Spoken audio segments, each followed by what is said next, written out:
ఈ కథ ఒక గొడవతో మొదలవుతుంది. సంగతేంటంటే కావ్య మరియు కవిత తండ్రి హరీష్ ఆరోగ్యం అస్సలు బాగోదు. అతన్ని చూసి వాళ్ళమ్మ నిధికి చాలా కోపం వస్తుంది. ఎందుకంటే నిధి తండ్రి చాలా ధనవంతుడు. ఆమె హరీష్ని ప్రేమిస్తుంది. ఆ తర్వాత వాళ్ళు పెళ్లి చేసుకుంటారు.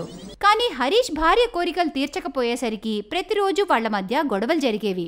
అలా మాటా పెరగడంతో నిధి తన చిన్న కూతురు కావ్యాన్ని తీసుకుని తన పుట్టింటికి వెళ్ళిపోతుంది. కానీ పెద్ద కూతురు కవిత తండ్రి దగ్గరే ఉండిపోతుంది. ఆ గొడవ ఎంతవరకు వెళ్తుందంటే ఆ తర్వాత వాళ్ళిద్దరూ తిరిగి అసలు కలుసుకోనే లేదు. కానీ దేవుడు మాత్రం అక్క చెల్లెళ్ల మధ్య దూరాన్ని పెంచలేదు. అక్క చెల్లెళ్ళు పెద్దయ్యాక ఇద్దరూ ఒకే కాలేజీలో చదువుతూ ఉంటారు. ఒకరోజు, కవిత, నువ్వు నిన్నటి అసైన్మెంట్ చేసేసావా? ఇంటికెళ్ళగానే నేను చేసేసాను. నువ్వు చేయలేదా? లేదే బాబు, నిన్న మా ఇంట్లో అమ్మ కిట్టి పార్టీ పెట్టింది, అందుకే నేను చేయలేదు. డాన్సులు, డిన్నర్లు అన్నీ ఉండేనే, అందులోనే టైం అంతా అయిపోయింది. అవునా, సరేలే. అమ్మ ఎలా ఉంది? బాగుంది. ఏమైంది? అప్పుడప్పుడు నాకు గుర్తొస్తుంది. నీకేమైనా పిచ్చా? ఎప్పటి నుండో చెప్తున్నాను మమ్మీని కల్పిస్తాని. లేదే, డాడీ లేకుండా కలవను.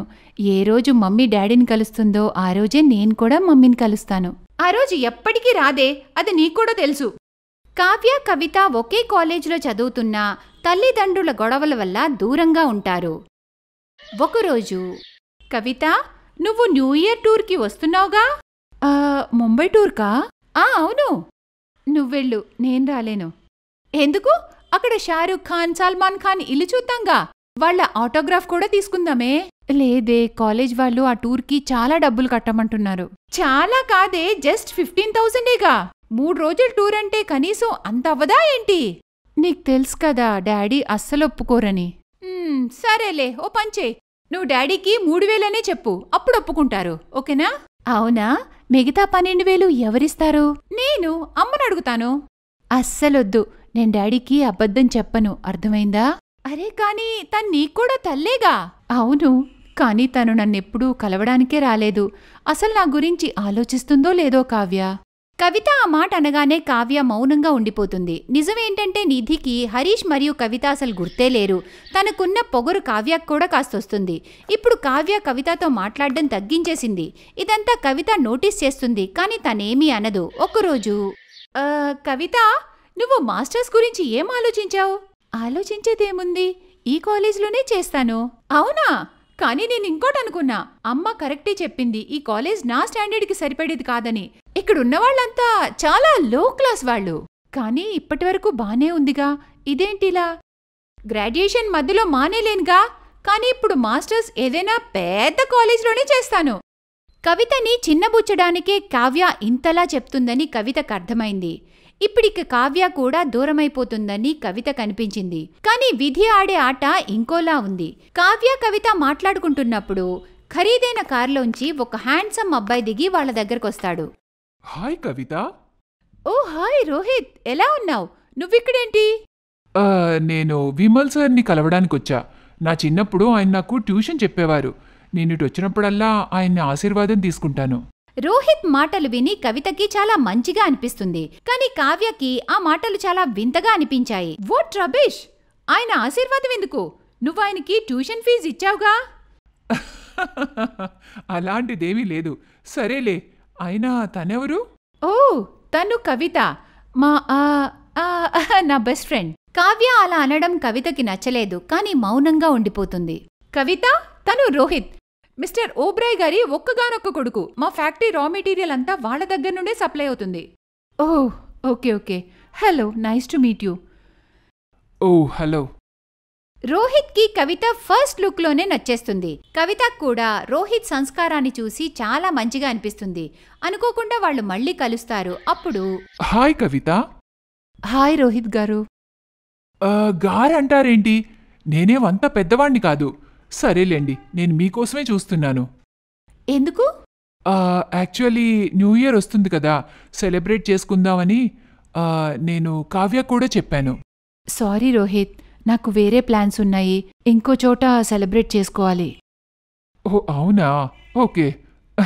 నేను బయలుదేరుతాను. 1 మినిట్, మీరు కావాలంటే నా సెలబ్రేషన్స్కి జాయిన్ అవ్వచ్చు. తప్పకుండా, నేను ష్యూర్గా వస్తాను. రోహిత్ మరియు కవిత ఒకరినొకరు ఇష్టపడతారు. ఒకరితో ఒకరు టైం స్పెండ్ చేయాలనుకుంటారు. కానీ ఇక్కడ నిధి రోహిత్ పెళ్లి కావ్యతో చేద్దాం అనుకుంటుంది. న్యూ ఇయర్ రోజు కావ్య రోహిత్ కోసం వెయిట్ చేస్తూ ఉంటుంది. కానీ రోహిత్ కావ్యాని కలవడానికి వెళ్ళిపోతాడు. కావ్య రోహిత్ కార్లో చాలా బ్యాగ్స్ పెడుతుంది. ఆ తర్వాత రోహిత్తో కలిసి తను ఒక అనాథాశ్రమానికి వెళ్తుంది. అక్కడ చిన్న చిన్న పిల్లలకి బట్టలు, బుక్స్ పంచుతుంది. సాయంత్రం ఒక వృద్ధాశ్రమానికి వెళ్తారు. అక్కడ చాలా మంది ముసలివాళ్లు కవిత కోసం ఎదురు చూస్తూ ఉంటారు. కవిత అందరి కోసం షాల్వాలు తీసుకెళ్తుంది. రోహిత్ అవన్నీ చూస్తూ ఉంటాడు. ముసలివాళ్ల ముఖంలో నవ్వు, కవిత స్వభావం చూసి రోహిత్ కళ్లల్లో నీళ్లొచ్చేస్తాయి. అక్కడ కావ్య ఇంటి దగ్గర, ఈరోజు ఎక్కడికి వెళ్ళిపోయావు రోహిత్? త్వరగా రా, ఈరోజు నేను నీకు ఒక సర్ప్రైజ్ ఇస్తాను. ఈరోజు నేను నీకు ప్రపోజ్ చేస్తాను Rohit. Will you marry me Kavitha? కానీ ప్లీజ్ ఒప్పుకో, నేను డాన్స్ చేస్తాను. Yes yes. కవిత ఎస్ చెప్పగానే వృద్ధాశ్రమంలో ఉన్న వాళ్ళంతా చాలా ఆనందపడతారు. ఈ కొత్త సంవత్సరం కవితకి కొత్త సంతోషాన్ని తెచ్చింది. కానీ మరోవైపు కావ్య కన్న కలలు, ఆశలు అన్నీ అడియాసలైపోయాయి. ఎందుకంటే డబ్బుతో అన్నీ పొందలేం.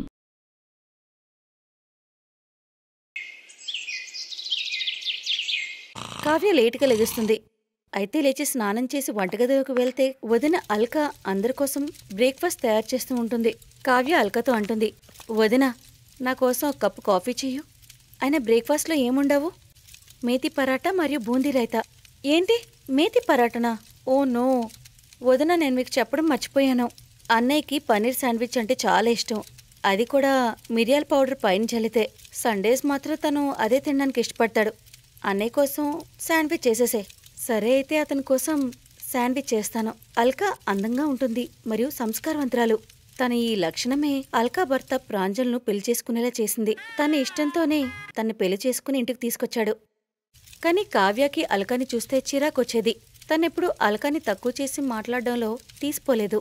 కావ్య చెప్పినట్లే అల్కా అందరి కోసం కాసేపట్లో బ్రేక్ఫాస్ట్ తీసుకొస్తుంది. అందులో ప్రాంజల్కి ఇష్టమైన పనీర్ శాండ్విచ్, మిరియాల పొడి జల్లి చక్కగా తనకు వడ్డిస్తుంది. ఓహో, paneer sandwich. Thank you Alka, నాకెప్పటి నుంచో శాండ్విచ్ తినాలని ఉంది.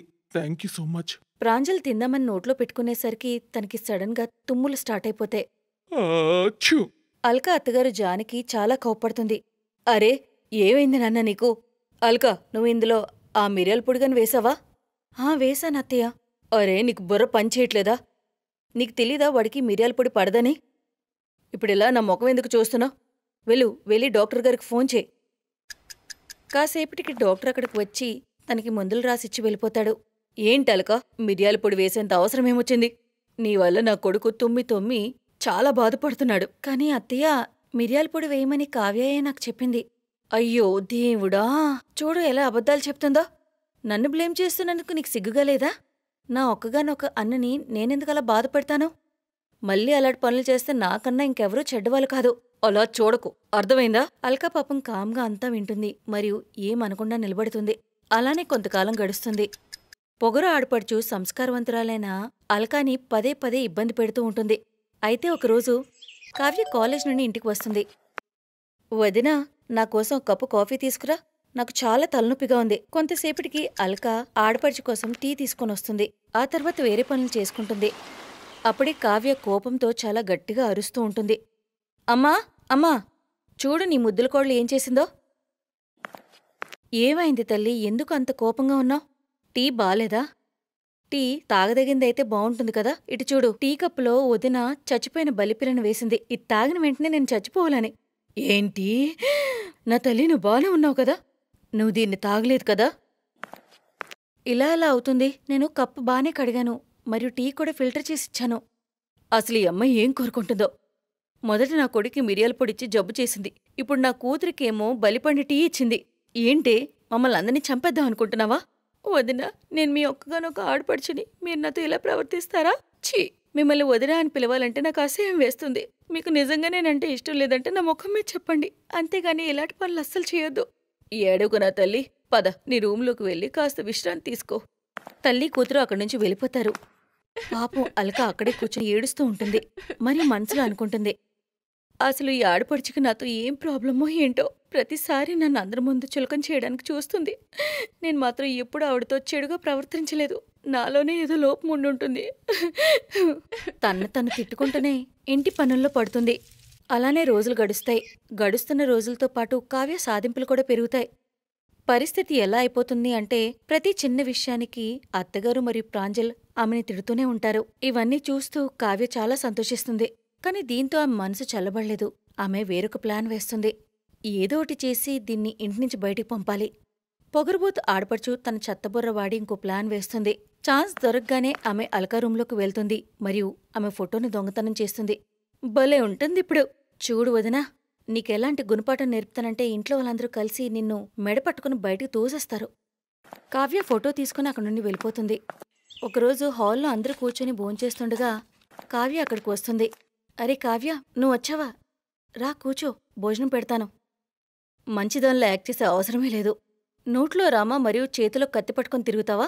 రోజంతా దేవుడు భజన అని అంటూ ఉంటావు, కానీ అందరి కళ్ళు కప్పి వెనక ఇలాంటి పనులు చేస్తావా? అరే, మమ్మల్ని ఎవరినీ నా అనుకోవు. మమ్మల్ని అందరినీ చంపేయాలని చూస్తున్నావు, అది అందరికీ తెలిసిందే. కానీ అలా ఎందుకు చేయాలనుకుంటున్నావో నాకు ఈరోజు తెలిసిందే. అమ్మా, అన్నయ్య, ఈవిడ మనం చెడు కోరుకోవడం కాకుండా వెనక చాలా వెధవ పనులు చేస్తుంది. తనకి ముందు కూడా ఎవరితో సంబంధం ఉంది. తను పెళ్లి కూడా చేసుకుంది. అసలేమంటున్నావు కావ్య? ఇదంతా అబద్ధం. నిన్న భర్త ప్రాంజల్నే ప్రేమిస్తున్నాను, అతన్నే ప్రేమించాను కూడా. కానీ మీరిలా అబద్ధం ఎందుకు చెప్తున్నారో నాకు అస్సలు అర్థం కావట్లేదు. అవునా వదినా, నేను అబద్ధం చెప్తున్నాను సరే, కానీ ఈ ఫోటోలో అబద్ధం చెప్పవు గదా? ఈ ఫోటోలో పెళ్లి కూతురైతే మీరే, కానీ పెళ్లికొడుకు ప్రాంజలన్న కాదు. అయితే ఎవరి ఈ ప్రేమికుడు? కావ్య ఇలా అంటూనే ప్రాంజల్ దగ్గరకొచ్చి గట్టిగా ఒక చెంపదెబ్బ కొడతాడు. ప్రాంజల్, తన్నెందుకు కొడుతున్నావు? అంతగా కొట్టాలి అనుకుంటే నేను మోసం చేస్తున్న నీ పెళ్ళాన్ని కొట్టు. చాలమ్మా, నీ పొగరుబోతు కూతురు మీద ప్రేమ నీ కళ్ళను కట్టేసింది. అందుకే తనేమంటున్నా నువ్వదే నమ్ముతున్నావు. మీరే ఫోటో అయితే చూస్తున్నారో అది అబద్ధం. కావ్య ఈ ఫోటోను చేయించింది. ఆ ఫోటో స్టూడియో అబ్బాయి నా ఫ్రెండ్ అవ్వకుండా ఉంటే నాకు ఈ విషయం అసలు తెలిసేదే కాదు. నాకు మధ్యాహ్నం కాల్ వచ్చింది. కావాలనే కావ్య ఈ ఫోటో చేయించింది. ఇదంతా అసలు ఎందుకు చేస్తున్నారు నాతో? నా క్యారెక్టర్ మీద మర్చిపడేంతగా మీరెందుకంత దిగజారిపోయారు? నేనేం తప్పు చేశాను? ఎందుకంటే నీది అన్నయ్యది లవ్ మ్యారేజ్ అయింది. నేను కూడా ఒక అబ్బాయిని ప్రేమించేదాన్ని. నేను ఇంట్లో ఈ విషయం చెప్పినప్పుడు అమ్మ, అన్నయ్య నా పెళ్లికి అసలు ఒప్పుకోలేదు. కానీ మీ పెళ్లికి మటుకు వీళ్ళిద్దరూ వెంటనే ఒప్పుకున్నారు. కానీ ఎందుకు? నా ప్రేమ అబద్ధమా? కానీ నేను ఈరోజు ఏమైతే చేశానో అది చేసి చాలా ఆనందంగా ఉన్నాను. ఆ తర్వాత అల్కా అందరితో అంటుంది, అత్తయ్య, మీరు ప్రాంజల్ చాలా తప్పు చేశారు. కావ్య ఎవరినైనా ఇష్టపడితే దానిలో తప్పేముంది? ప్రేమ సృష్టిలో చాలా అందమైనది. మరి ప్రేమించుకునే వాళ్ళంటే మీకెందుకంత ద్వేషం? నా మాట విని అబ్బాయిని ఒకసారి కలవండి. అంతా బావుంటే పెళ్లి చేయండి. అల్కా చెప్పింది వినగానే కావ్యకి తను చేసిన పనికి చాలా సిగ్గుగా అనిపించింది. కావ్య తను చేసిందానికి తన వదిన అల్కాను క్షమాపణ కోరుతుంది. నన్ను క్షమించు వదినా. నేను నిన్ను ఎంతో బాధపెట్టాను, కానీ నువ్వు నా కోసం ఎప్పుడూ నా మంచే కోరుకున్నావు.